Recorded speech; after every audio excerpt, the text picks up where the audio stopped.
Welcome to the podcast. Today we lean into the fascinating world of voice and communication with Meg McLynn. Meg is an actor, singer, and teaching artist. She says, "Your voice has the power to connect, evoke emotion, and change the world, even if it's just one person at a time." In this episode, she shares her expert advice on overcoming the challenges faced by native and non-native speakers, such as me, building confidence in one's voice, and employing techniques to keep an audience engaged. Meg explores the power of vocal dynamics, explaining how varying pitch, volume, tempo, and rhythm can captivate listeners and maintain their attention. She also opens up about her journey as an artist and teacher, finding deep meaning in her work, using her voice to connect with others on an emotional level. She emphasizes the importance of authenticity in our vocal expression and its profound impact on our relationship. Please continue to tune in. We'll do a brief meditation and start the conversation with Meg. Please help me welcome Meg McLynn. Megan, welcome to the show. It's such a pleasure to see you as our guest today. And of course, I've been always impressed and learning so much from you as my coach and teacher, but we'll talk more about that in a few minutes. First, let's begin with our brief meditation. And I also invite our listeners or the YouTube watchers to invite you to join a brief meditation with us so that we can be relaxed, peaceful, and grounded, and to be with us. Let's begin. Close the eyes.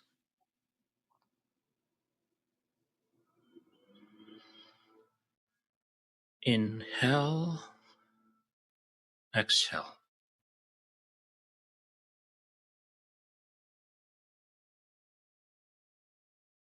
Just pay the attention to your breath as you inhale and you exhale. We don't need to be anywhere else at this moment. This is our time. This is our community.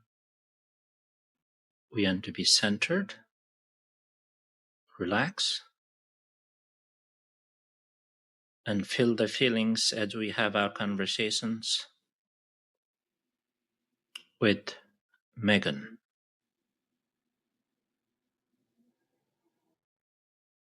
Feel your whole body from head to forehead to right shoulder and left shoulder. Make sure your shoulders are relaxed. If you need to adjust or move around a little bit, that's fine. This is the time. And if you're listening and driving, please don't close your eyes. But you can practice meditation even when you're driving. Go all the way down. Make sure our feet are touching the grounds properly and get grounded. Make sure your spinal cord is erected and straight. And keep breathing as you inhale and exhale as you exhale. In 3 breaths, we'll open our eyes. Inhale, exhale. Inhale, exhale. Inhale, exhale.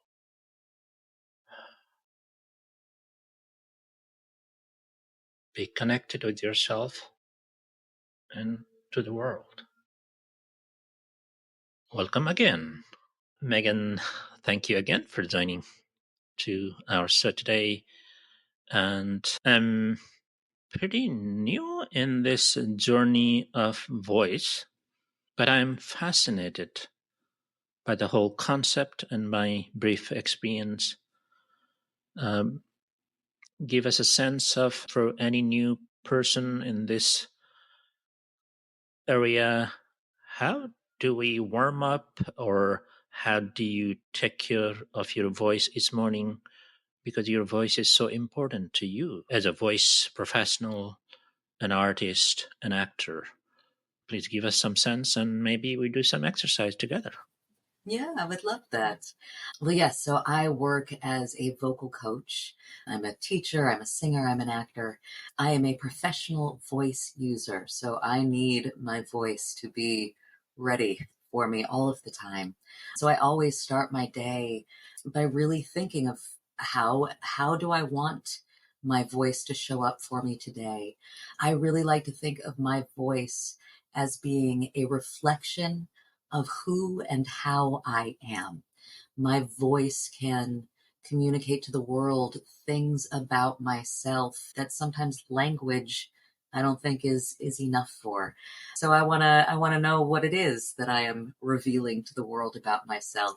So I always like to start my day with some gentle vocal exercises, and I think one of the best exercises you could do is some humming, just bringing your lips gently together and making a little bit of sound. So maybe we could do that together. Even if you're Sure. driving a car, you can gently bring your lips together and just make a little sound like so.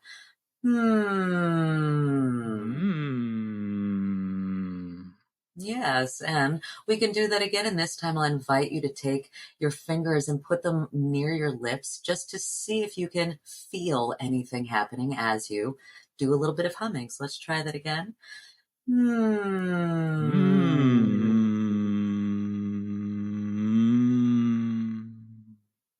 And Suresh, as you're putting your fingers to your lips, are you feeling some buzzing, some vibration? Yes, vibration. Yes. And so I think for a lot of us, when we think about our own voices, we tend to think of them from a critical point of view, and we think of them sort of from the outside. What do we imagine our voices sound like to the people that are hearing us from the outside? But I think it's really important to start by getting a sense of how your voice feels inside, remembering that your voice is a physical thing. It is vibrations that are carried by your breath through your body out into the world. So for me, it helps just to start with some gentle humming and feeling those vibrations as a way of remembering my voice is very much a part of me. And my voice is very much moving through me before it gets to the world outside. So I need to sort of start by checking in with myself. How am I feeling today? How do I want to bring myself into connection with myself, with my feelings, with whatever it is that I want to do with my day? And how do I want to use my voice to connect with the world around me, with the people that I'll be coming into contact with throughout the day?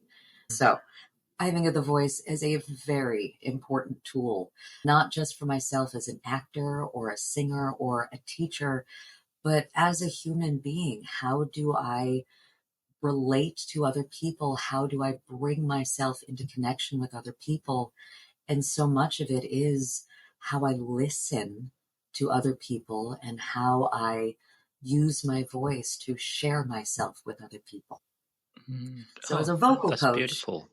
I'm really trying to help people gain more confidence about the voice that they've got and how they can use it to really stand up for themselves, to really reflect who they are and how they want to be seen and understood by the world around them. It's kind of heady, but that's how I'll sum it up right now. Sure, that's beautiful. And how old you were when you found out that this is your passion, Well, I think I knew I loved the voice from as long ago as I can remember. Something that I found a lot of actors I've discovered are very introverted and are actually quite Mm, shy. And I am one mm, of those people. And I always was as a child, but there was something about singing that mm, just felt so freeing mm, that I just wanted to put it out there. And mm, I just wanted to be loud. My parents tell a story about an early school presentation where I was probably 4 or 5 years old, and we were singing in the choir, and they could hear me over everybody. And I think mm, at the time they felt, like, shh, bring it down, which is, I think, what we feel a lot of times when kids are making a lot of sound. But when it came to singing, I didn't want to hold anything back. And I think that whatever that was, I was able to have that part of me heard by other people, and it was sort of given a space. I was allowed to use that big voice in school choirs and choruses. And that was just really for me a place that I didn't feel so shy. It just felt good, like in my mhm, body to mhm, sing. And I wanted to share that. So mm, my whole life, as far as singing goes, speaking is a different thing. Speaking, it's taken some time to mm, really learn to love my speaking voice and feel mm, confident with mm. that. And I think that's probably a story that a lot of adults will share. If they do enjoy using their voices, it's probably been a journey for them to get there. Mm, mm. Do you believe that anybody can improve their voice for betterment, or only professional people like actors and high level executives should only hire the coaches, or do they already come with the gifted voice? My belief is that all of us are born with beautiful voices. And I'll say all of us, recognizing that there are some illnesses and, Mm, genital conditions that for some people, the voice might be a struggle from the get go. But for most of us, we are born into the world. And the first thing that happens is we take a big breath, our first breath on our own, and the next thing that happens is we scream. We produce this wail. These tiny little baby bodies produce this huge sound. And if you've ever spent time around babies, babies aren't quiet. When they have something they want to communicate, they can communicate it. So my journey with my voice has been trying to understand, how was I born with such a big voice? And how did I find myself as a teenager talking for long periods of time, and then finding myself getting very just tired and hoarse, or going to a school game and cheering, and the next day waking up and feeling so raspy? What happened? I've never heard a baby with a raspy voice who is healthy. So what happened to me that by the time I was 15 or 16, I would use my voice for a couple of hours and then feel so tired. So I think for most of us, we are born with these beautiful instruments that function brilliantly. And then we unlearn some things about what is effortless about the voice, what is natural about the voice, as we learn language skills, as we learn societal skills and societal rules and expectations. We learn a lot of things that I think inhibit our voices. So I believe that all of us have the ability to uncover those wonderful natural voices that we were born with, but it does take some time and some effort.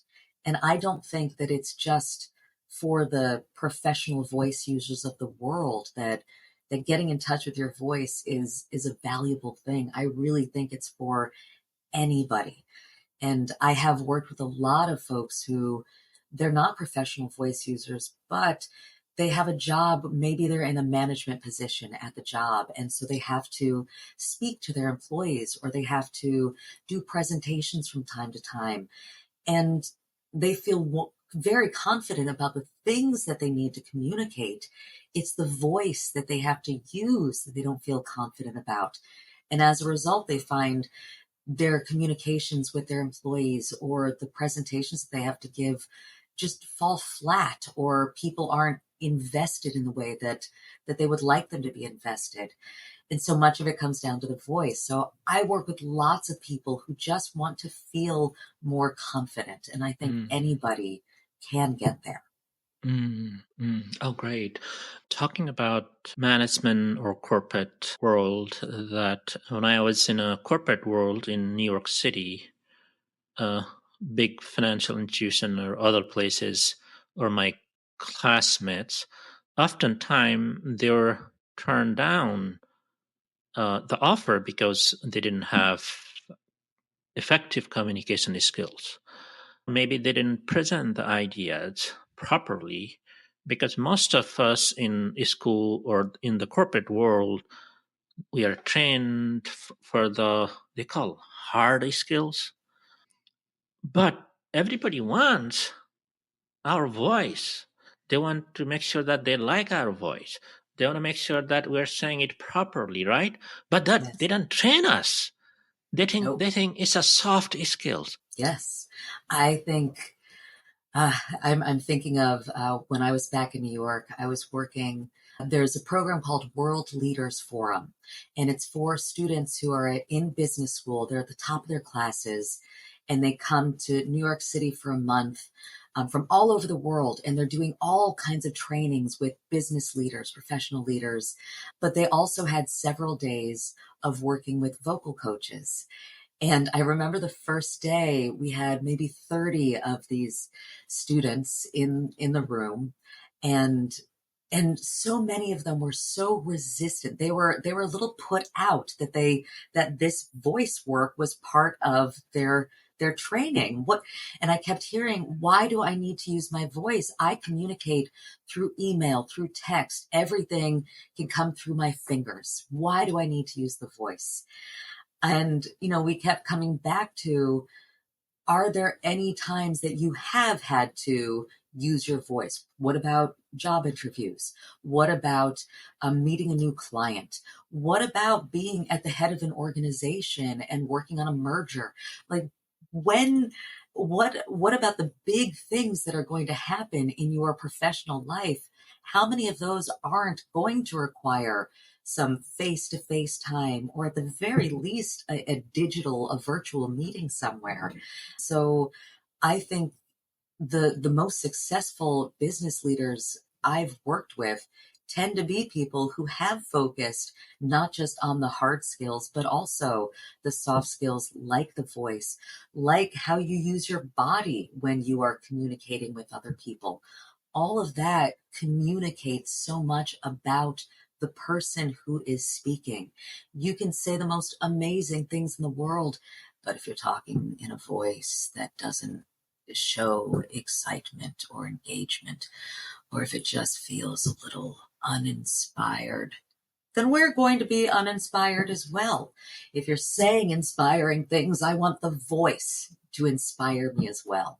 So yes, I think that in the business world, while there is so much you can get away with without using your voice, I think the most important things will want you to have a voice that really shows who you are in the professional world, that shows what you know about, the skills that you've been talking about, and how you relate to other human beings.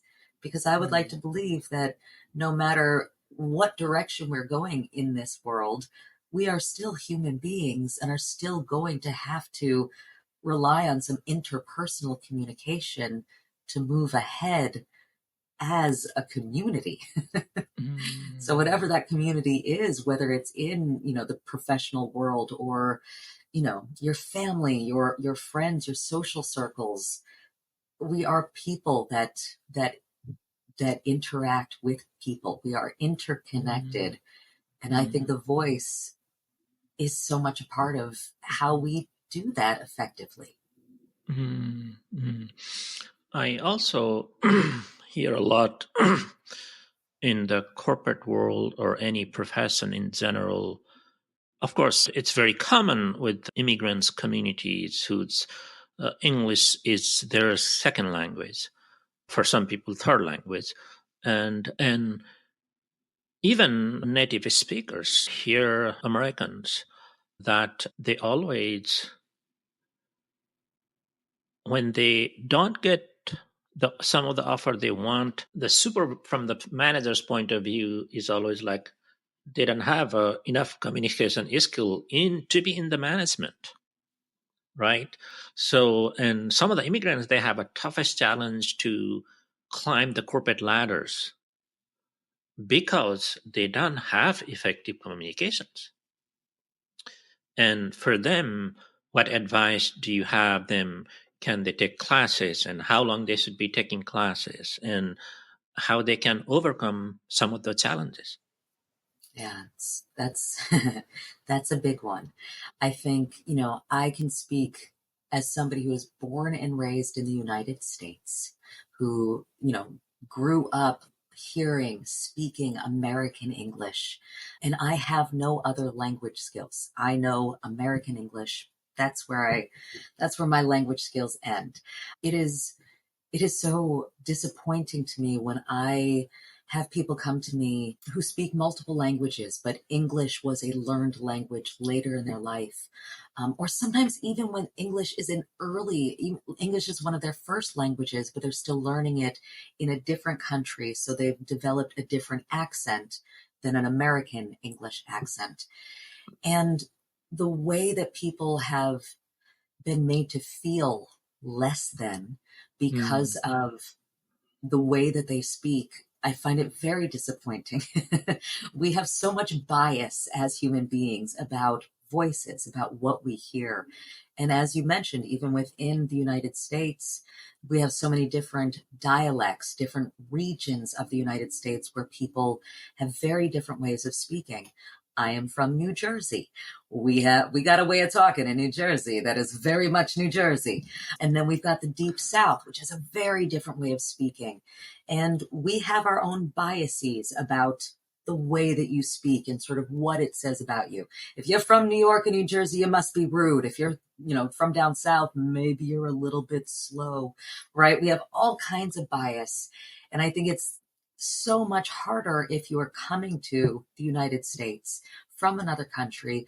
You can speak English beautifully, but you speak it with a different dialect than what somebody might be familiar with. And they will use that against you in some way. And so much of what I want to encourage people to believe for themselves is that the voice that you have is wonderful. Maybe there are some things you could do to shift the way that you speak to help you be understood, to bring about clarity. Sometimes it's a matter of slowing down or taking more breaths as you're speaking. If you speak English with an accent that is different from an American English accent, sometimes it can help to work with a coach to develop American skills so that you're learning just how do we use the muscles in the mouth to make American English sounds. What does the sound of the letter D sort of feel like in the mouth in American English? Where does that sort of happen? And how might that be different from the way that you might pronounce that in whatever languages that you've spoken? Because that's what accents and dialects are all about. It's where am I making sounds inside of my mouth? And so for people that want to feel more confident, I would say working with a coach can help you to develop that confidence. There are also like YouTube videos about developing accents, but sometimes I think it's really nice just to have the one-on-one approach where somebody can really listen to you and ask you questions about, what are you feeling inside of your mouth? What is your tongue doing? Let's just focus on this sound for a bit. Let's see what's happening with your tongue. So that's one thing about sort of accents and dialects. Another thing I would say, I think for a lot of people, it's just the confidence piece. If you don't feel the way that you feel about your voice impacts the way that you use your voice. And the way that you use your voice impacts the way that other people not only hear you, but sort of how they receive you, how they view you as a human being. And so if you don't feel confident about your voice, chances are the way that you use your voice is going to express a lack of confidence. Even if you're talking about something that you feel very confident about, if you don't feel confident either about the voice or the way that you are speaking, that is what's going to come across more than anything. And so how do you build up that confidence? How do you start to trust in your voice, in your way of speaking? And again, I think working with a coach can be helpful there. But I will say a lot of times when I'm working with clients and students, we find that this work can be rather therapeutic. And so I always recommend to people, talking to a therapist can be helpful, just in working on the self-confidence part of things. How do you trust that you do have a wonderful voice and that, that you can be understood, and maybe there are certain sounds that you want to work on to help, a certain audience be able to understand you.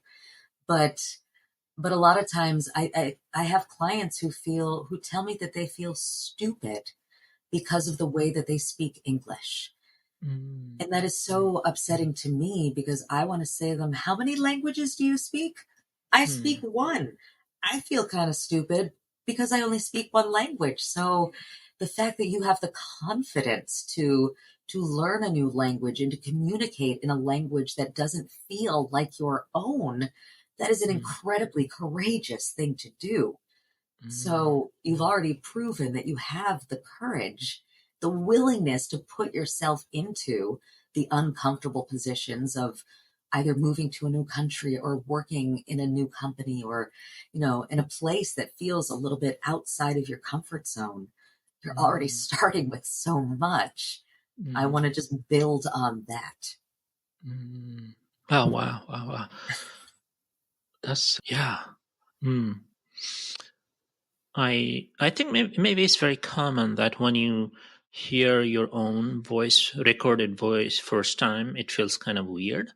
At least that's how I felt. And so, like, is that really me? Or, oh my goodness, I sound so terrible. My voice is so bad, sort of. So we sometimes get more even negative thoughts around it when we hear our own voice. Is that common, or over time? But now I start liking my own voice after some time. It's kind of funny how that perception had changed over time. But Yes. that's common. And how do some of your students react to it? Yes.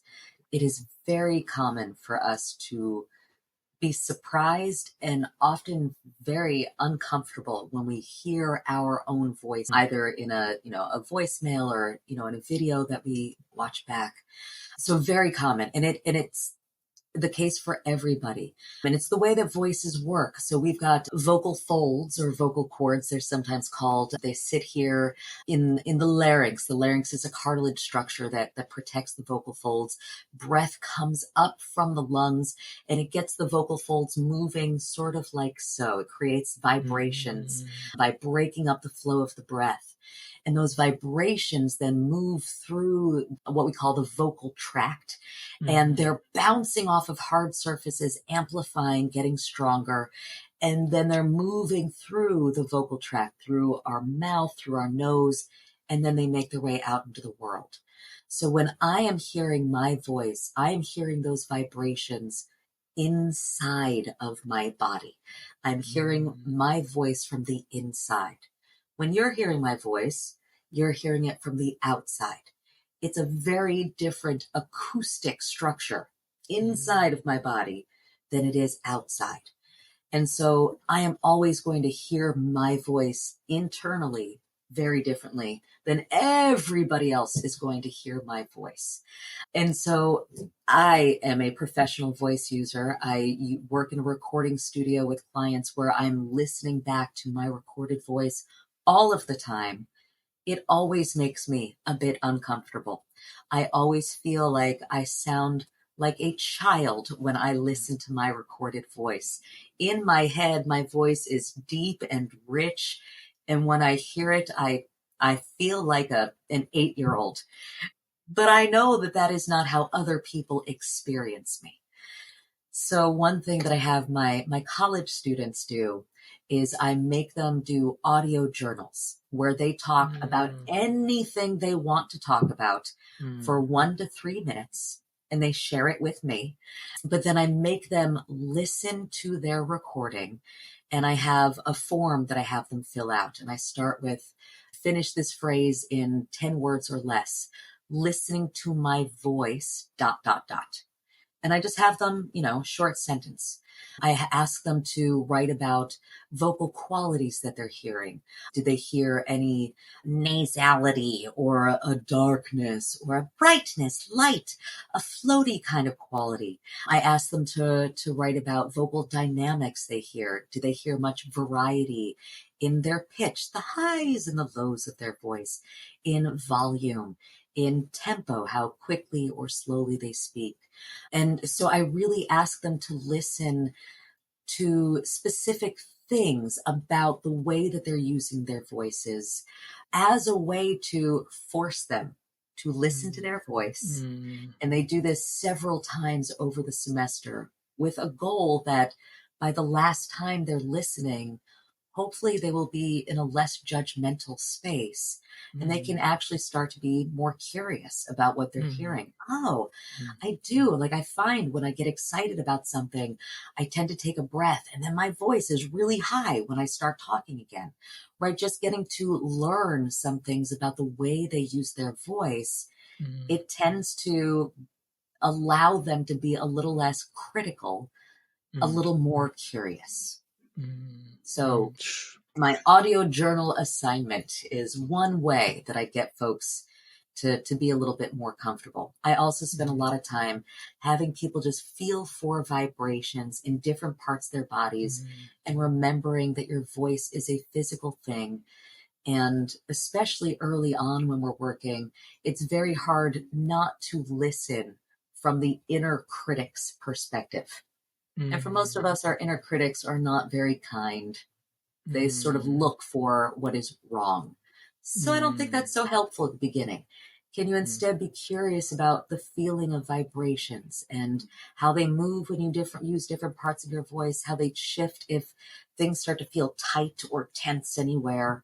So those are some things that I do. Oh, wow. And I know some of the people, or we hear it all the time, even in our classroom in college or university. Sometime people say that, oh, he or she has such a monotonous same level voices, right, all the time, and that really loses focus, or people sort of stop paying attention, so basically they get bored. What are some of the technique you use to make sure that people are paying attention if they get bored or fall asleepy? How can you wake them up with your voice as a presenter, as a talker? How does those things work mentally or physically? Excellent. Yes, I think particularly in our digital age, I think most of us, we don't pay attention very well. We need things to keep our attention. And so if something feels the same for a long period of time, we lose focus.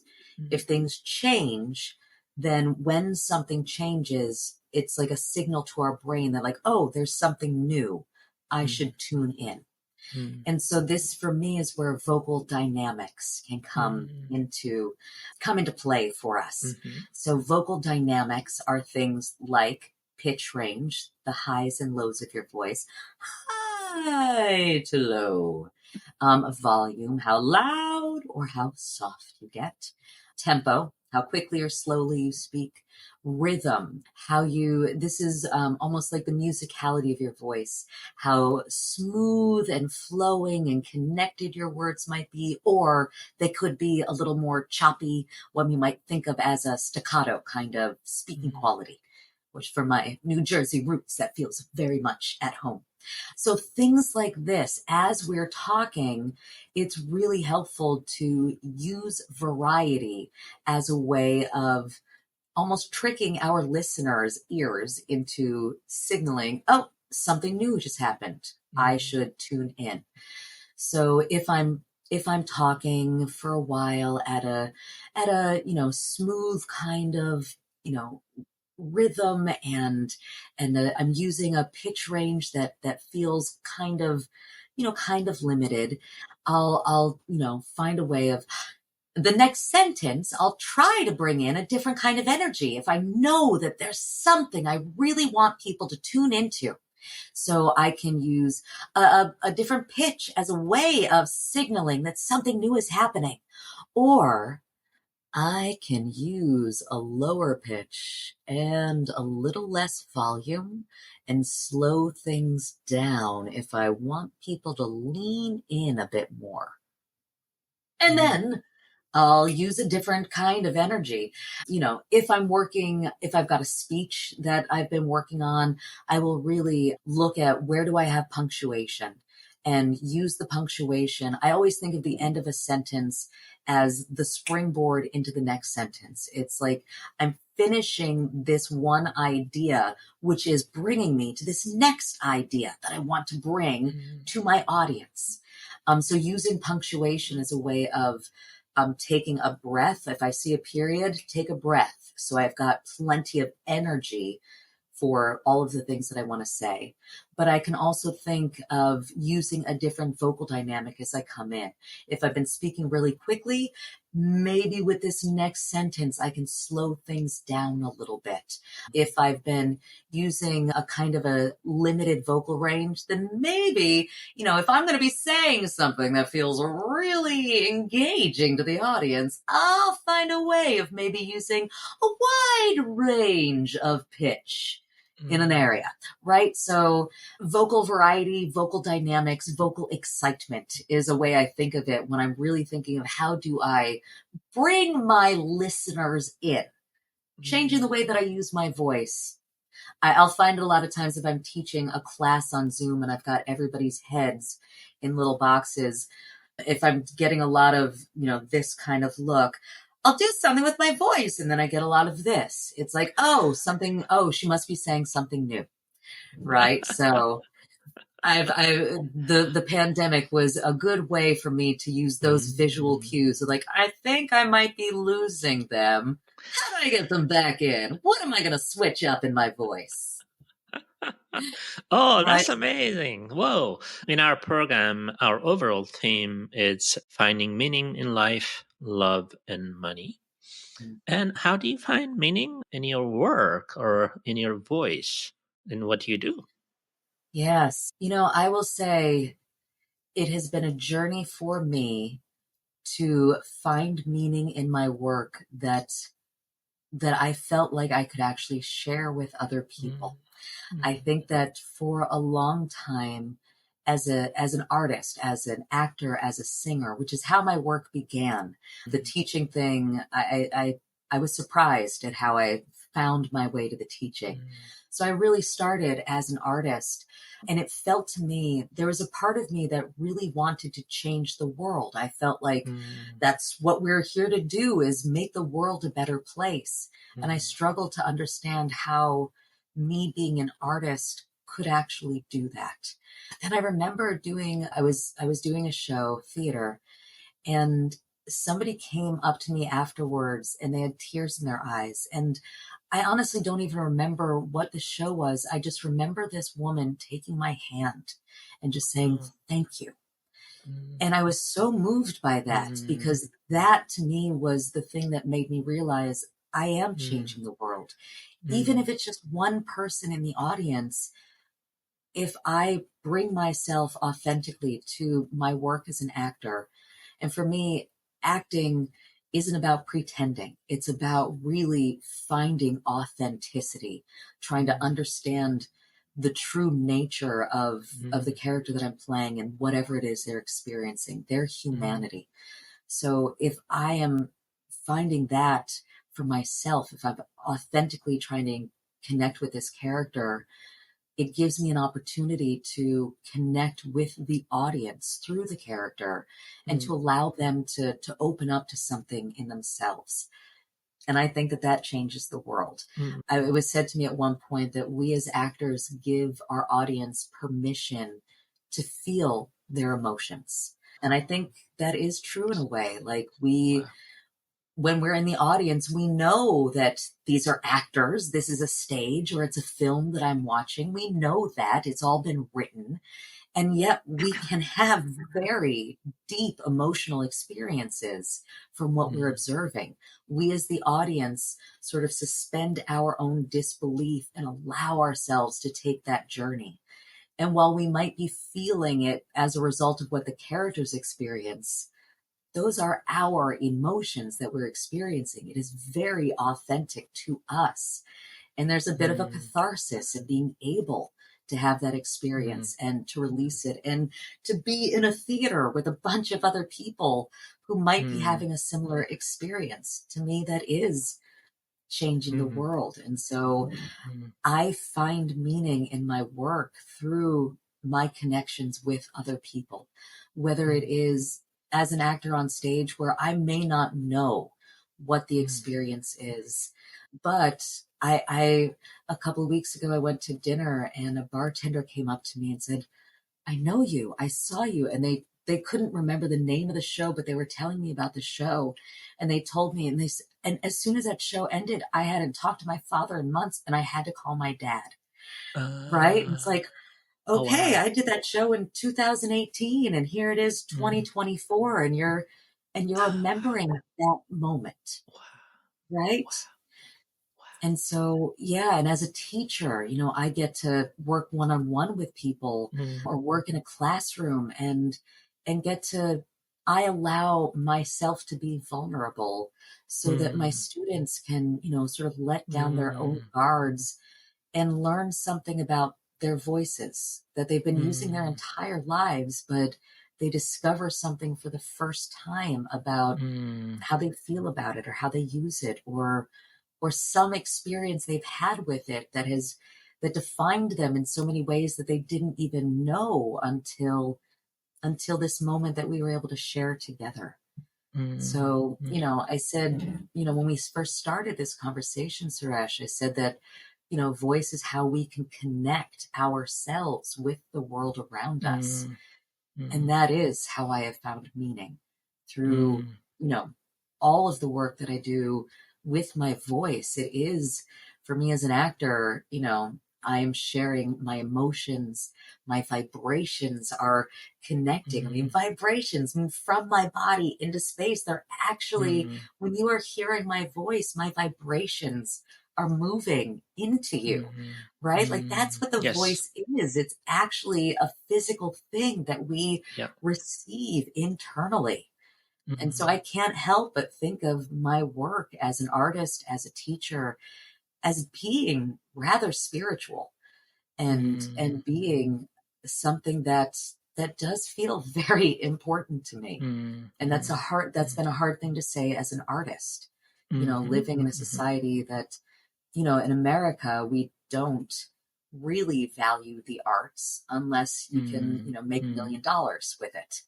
Right. But if it's art for the sake of art, the United States societal structure doesn't really give value to that. Sure. And I don't agree with that. Yes. But as somebody raised in the United States, it's really been a struggle to say that what I do is valuable. What I do is meaningful. I know it myself. But so many people in this society would disagree with that. So, I have to know it myself. Otherwise, it would be a struggle for me to do what I do if I didn't truly believe that this is an important thing for all of us. Oh, absolutely. And yeah, that's the sad part about maybe just here or around the world, that everything we enjoy every day is created by artists, whether it's a voice or furniture or a house or anything we enjoy that's created by artists. It's amazing that people, we don't even think that way. But the artists who created them, they don't make a lot of money. But the people who using their voice or art and using as a business model, they make so much more money, right? And of course, everybody likes money, and I like money. I like Uh, money. I'd like more of right. it. And the funny thing is that the people who teach these beautiful voices to corporate executives or doctors or all of these people, they learn from you, people like you, and they use the voice, they make a lot of more money. The people who are teaching actually don't make a lot of money. So it's funny how this capitalism works. Uh, Yes. Yes. but now talking about money, and now third part in our program is love. And Mm. how does beautiful voice from boardroom to the bedroom can impact people's life? Yes. I mean, anybody can think of, I think all of us have voices that we love to hear, right? And some of those voices we love to hear, they might soothe us. Some of them might Mm, really, they just make us feel on fire. And there are some voices we hear that's just like, oh my gosh, that is a sexy voice, right? Like we can use our voices in such wonderful ways. And I do think, we talk about the language of love, right? But, anybody who, speaks a love poem, but speaks it in a voice that doesn't sound like it's expressing mm, beauty and love. It's like you can have the most beautiful words in the world, but if you're not using the right voice, it's not going to come across mm, that way. Right. So I think, I think for so many of us, the way that our voices feel so revealing when we are mm, in a very heavy emotional state. mm, Anybody who's ever experienced the fear or the worry about telling somebody that you love them for the first time, mm, right? To say those words out loud is mm, such a risk, right? mm, And to think of the difference between saying to somebody, I love mm, you, and mm, I love you, right? I mean, the feeling inside mm, is so big, but it can be mm, so hard to express it with that mhm, much emphasis, with that much mhm, bigness, mhm, because what if it isn't received in the way that you want it to be? What if you're rejected in some way, right? mm, And so you when I listen, we'd all do that thing when we're out at a restaurant and we look at the other people that are there, and you look at, two people that are sitting together and you wonder if they're a couple. Are they both on their phones? Are they both talking in a way like you observe them and someone's like, oh, they're on a first date, or oh, they've been together for a long time and they love each other, or oh, they've been together for a long time and they're just kind of bored with each other, mm, right? You can see it in the way that people are with each other, but you also hear it in their voices, right? And mm, there's something about the way we use our voices with the people that we feel most connected to mm, that really reveals the truth of who and how we are. It's a mm, vulnerable thing to do. And so if you mm, don't feel really, welcomed with the people that mhm, you're with, you will alter your voice in some mm, kind of way as mm, a protection, right? Or mhm, to bring across a level of confidence that you might not be feeling, right? And so I think, the way that you use your voice with the people that you love, that you feel loved by, and that can be mm, romantic love. It can be, a love between parent and child, or, right? There can be so many different kinds of love. But when you're with somebody that you do really love and you are confident in that shared love, notice the way that you use your voice. Then notice the way that you use your voice if you're with people that you don't feel so confident around, or you don't feel that you have permission to just be yourself around, right? We all have our customer service voice, the voice that we use when, oh, sure. Yeah, no, I'm very happy to be here today. Right. All of us play different roles in our lives, and we use different voices, whether we know it or not. We change our voices all of the time, depending on the circumstances that we're in. And so I would say to everybody, think about the way you use your voice when you're with the people that you feel most confident with.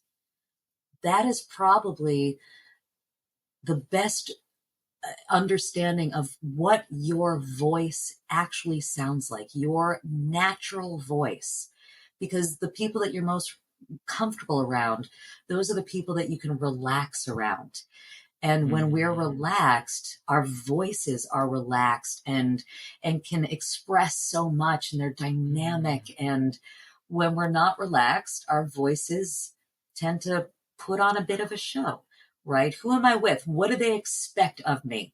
How do I talk in a way that matches those expectations, right? Oh, wow. Yes.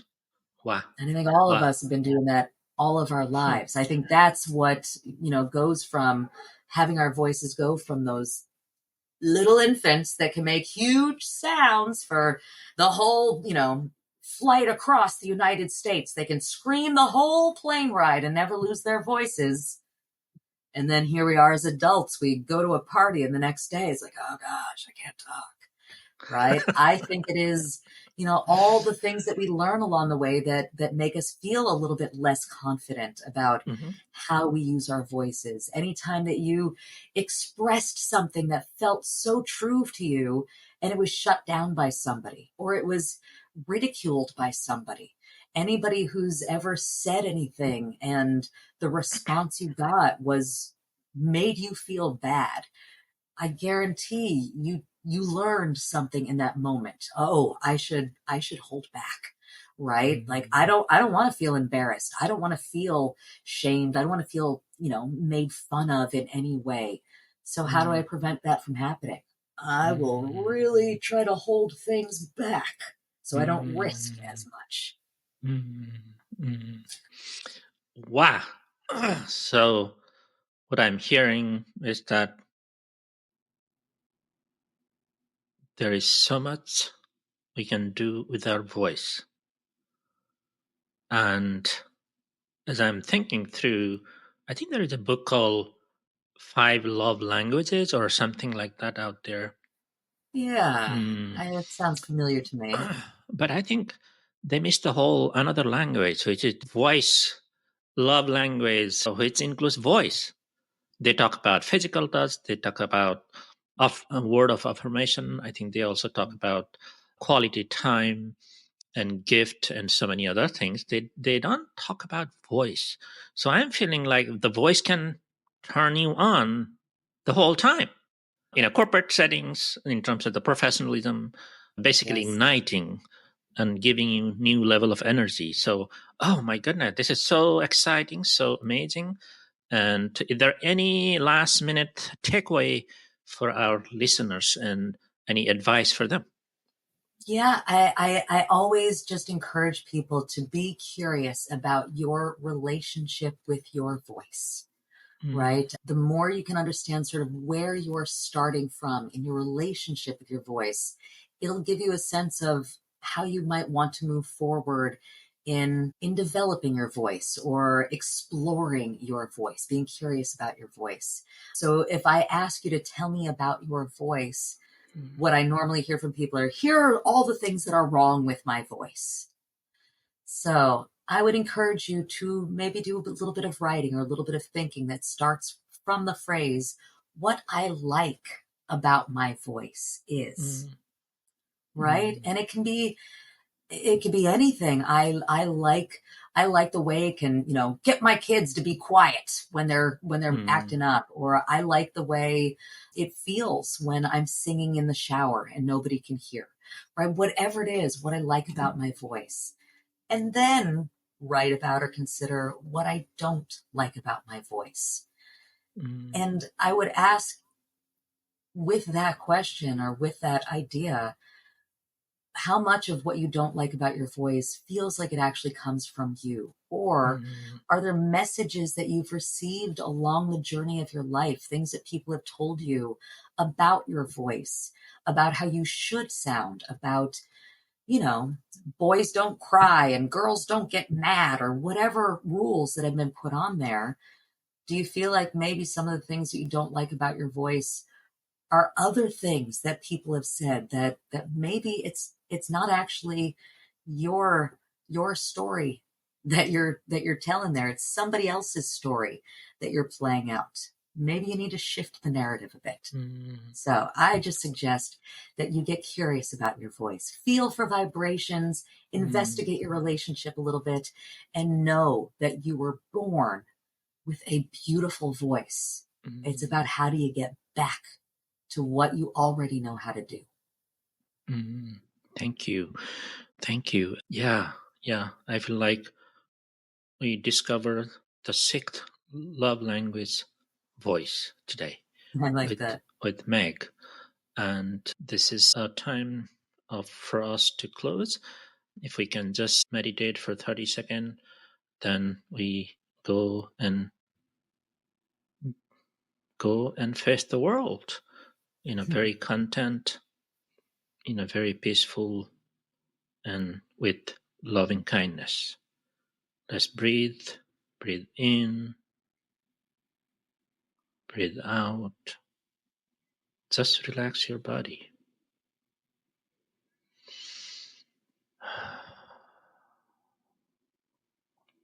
Let's send loving kindness to the world. Let's send love to the people we care the most first, and also receive it. Because self-love is extremely important. Let's send the love to the rest of the world. And slowly we'll open our eyes whenever ready.